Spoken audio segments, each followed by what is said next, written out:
Baik, assalamualaikum warahmatullahi wabarakatuh. Gimana kabar semuanya? Ibu berharap keadaan semuanya baik-baik saja dan sehat walafiat, walaupun kita masih belajar secara daring. Kemudian untuk presensi hari ini lewat Google Form ya, nanti linknya Ibu share ke WhatsApp group. Tolong ketuanya nanti coba kasih tahu teman-temannya ya. Materi hari ini itu tentang iman kepada Rasul-Rasul Allah. Nah, kenapa Ibu membawa materi tentang iman kepada Rasul-Rasul Allah? Supaya kita meneladani sifat-sifat Rasul-Rasul Allah untuk kehidupan kedepannya atau untuk saat ini. Langsung saja. Pengertian iman kepada Rasul-Rasul Allah Subhanahu wa Ta'ala. Pengertian Rasul berasal dari bahasa Arab yang berarti utusan. Bahwa Allah Subhanahu wa Ta'ala memilih utusannya dari jenis malaikat dan manusia. Nah, jadi selain malaikat, ada yang berupa manusia yang diutus ke muka bumi ini, yaitu Nabi dan Rasul. Nah, iman kepada Rasul Allah itu termasuk rukun iman yang keempat dari rukun iman yang keenam itu. Yang dimaksud dengan iman kepada Rasul itu, yaitu kita harus meyakini dengan sepenuh hati bahwasanya ada Nabi dan Rasul yang diutus oleh Allah Subhanahu Wa Taala yang turun ke muka bumi ini. Yang mana tugas mereka itu adalah memberi kabar gembira kepada kita manusia sebagai pedoman hidup demi memperoleh kebahagiaan di dunia maupun akhirat. Jadi beriman, maksud dari iman kepada Nabi dan Rasul itu adalah meyakini dengan sepenuh hati, harus benar-benar yakin, seperti kita meyakini adanya Allah Subhanahu wa Ta'ala, adanya malaikat-malaikat Allah, adanya hari akhir yaitu hari kiamat nanti. Berarti sama halnya dengan beriman kepada Nabi dan Rasul Allah. Selanjutnya ternyata alasan kenapa Nabi dan Rasul diutus ke muka bumi ini ternyata ada tugas mereka. Tugas pokok para Rasul Allah itu adalah menyampaikan wahyu yang mereka terima dari Allah Subhanahu Wa Taala kepada umatnya. Tugas ini sungguh sangat berat ya. Jadi tidak gampang ya karena mereka adalah manusia pilihan, mereka itu tidak jarang mendapatkan tantangan atau penghinaan atau siksaan dari umatnya. Contoh itu seperti ketika Nabi Ibrahim alaihissalam, ketika beliau berdakwah, beliau mau dibakar, bahkan sudah dibakar tuh sama umatnya. Atau contoh seperti Nabi Musa alaihissalam, ketika beliau dikejar sama Raja Fir'aun, tapi dengan pertolongan Allah beliau selamat. Atau contoh Nabi Muhammad SAW ketika beliau berdakwah ke kota Taif, beliau dilempari kotoran unta, batu sampai kakinya sama mukanya berdarah-darah. Itu merupakan tantangan atau musibah yang mereka hadapi. Jadi nggak gampang ya jadi utusan Allah itu. Namun mereka itu diberi sebuah keistimewaan. Keistimewaannya itu berupa mujizat. Nah, mujizat ialah suatu keadaan atau kejadian luar biasa yang dimiliki oleh para nabi atau rasul atas izin Allah, yang mujizat ini bertujuan untuk membuktikan bahwasannya mereka itu benar-benar nabi dan rasul. Mereka itu benar-benar utusan Allah Subhanahu wa Ta'ala. Contoh seperti mujizatnya Nabi Musa alaihissalam ketika beliau ditantang sama sihir-sihirnya Raja Fir'aun dengan tongkatnya berubah jadi ular. Nah, di situ Nabi Musa diberi sebuah mukjizat yaitu tongkat, yang mana tongkat itu berubah menjadi ular yang sangat besar, kemudian membunuh ular-ular kecilnya para sihir tersebut. Kemudian mukjizat yang kedua bisa membelah lautan.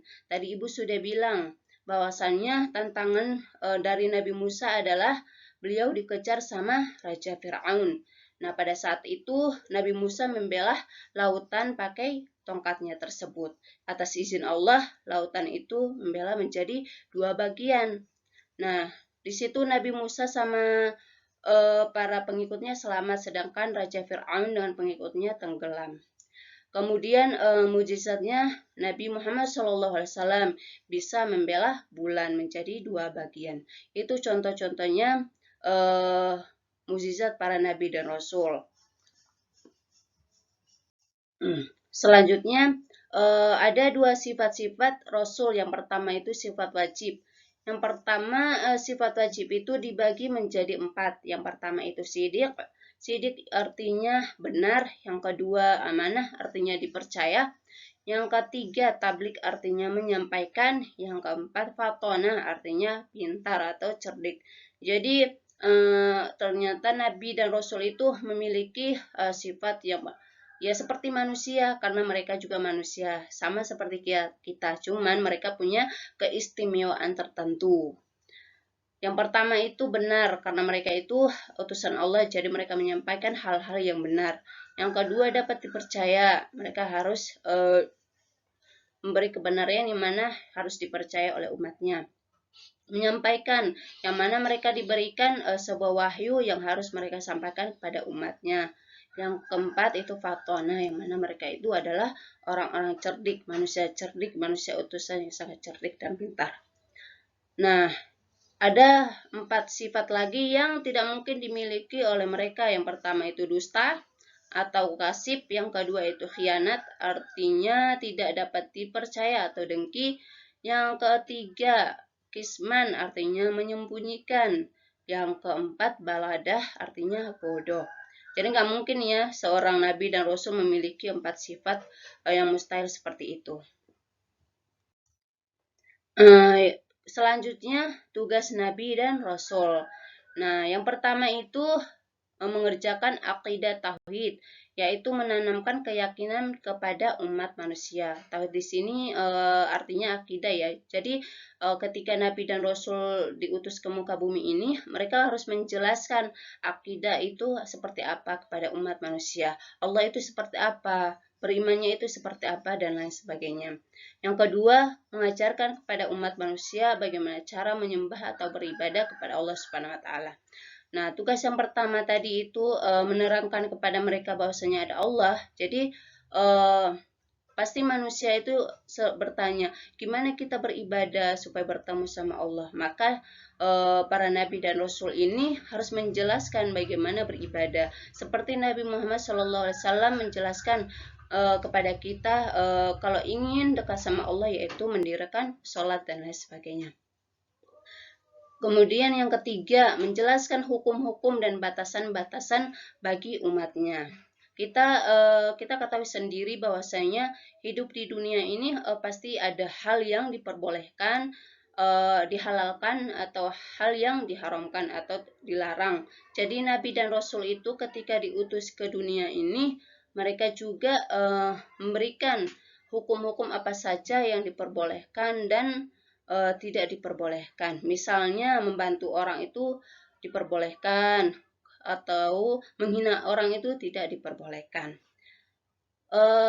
Tugas yang 4 itu memberikan contoh kepada umatnya bagaimana cara menghiasi diri dengan sifat-sifat yang utama seperti berkata benar, dapat dipercaya, menepati janji, sopan kepada sesama, santun kepada yang lemah, dan sebagainya.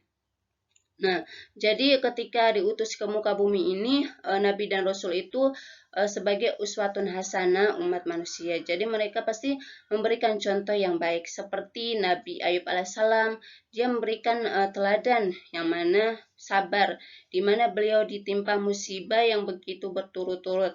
Ketika keluarganya meninggal, ketika harta bendanya hilang seketika, beliau tetap sabar. Dan terakhir ketika dia ditimpa sebuah musibah yaitu penyakit, beliau tetap sabar. Yang kedua yaitu Nabi Muhammad SAW yaitu memiliki sifat tanggung jawab, cerdas. Berarti kita harus berikhtiar mencoba untuk mengikuti teladannya Nabi Muhammad SAW. Atau contohnya seperti sifatnya Nabi Ibrahim alaihissalam yang pemberani, atau juga Nabi Musa alaihissalam yang juga pemberani ketika menghadapi Raja Fir'aun, membela mana yang hak dan mana yang batil. Yang terakhir, memberi kabar gembira bagi siapa saja di antara umatnya yang patuh dan taat kepada perintah Allah Subhanahu wa taala.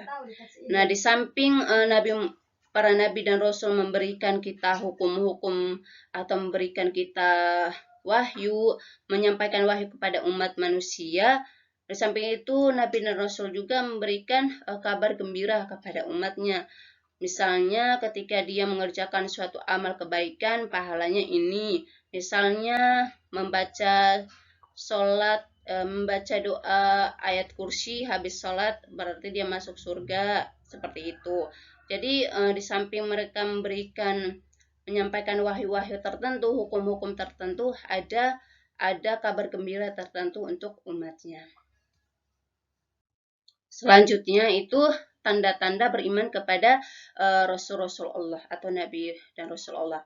Nah, di antara orang-orang yang beriman kepada Rasul Allah adalah sebagai berikut. Yang pertama itu teguh keimanannya kepada Allah Subhanahu wa taala. Semakin kuat keimanan seorang kepada para Rasul Allah, maka akan semakin kuat pula keimanannya kepada Allah Subhanahu wa taala.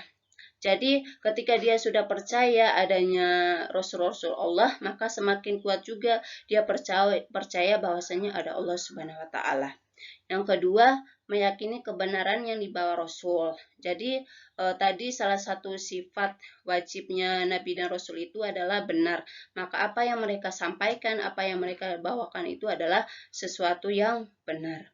Yang ketiga, tidak membeda-bedakan antara Rasul yang satu dengan yang lainnya. Kita ketahui bahwasannya ada 25 nabi yang harus kita imani, harus kita percayai. Berarti kita harus percayai semuanya. Gak boleh memilih salah satunya. Misalnya Nabi Isa saja, atau Nabi Musa saja, atau Nabi Muhammad saja. Gak boleh seperti itu. Harus semuanya, harus dipercaya, harus diimani. Kemudian yang terakhir itu menjadikan para rasul sebagai uswatun hasanah. Jadi harus mencontohkan ya, seperti tadi Ibu udah jelaskan panjang lebar. Jadi harus dicontohkan. Ya, contoh seperti pemberani Nabi Musa, ya Ibu ulangin lagi ya. Nah, kesimpulannya terakhir, iman kepada Rasul adalah meyakini bahwasanya Rasul adalah utusan dari Allah Subhanahu wa taala ke muka bumi ini sebagai khalifah di muka bumi ini. Hal itu sudah tertera dalam surah Al-Baqarah kalau tidak salah.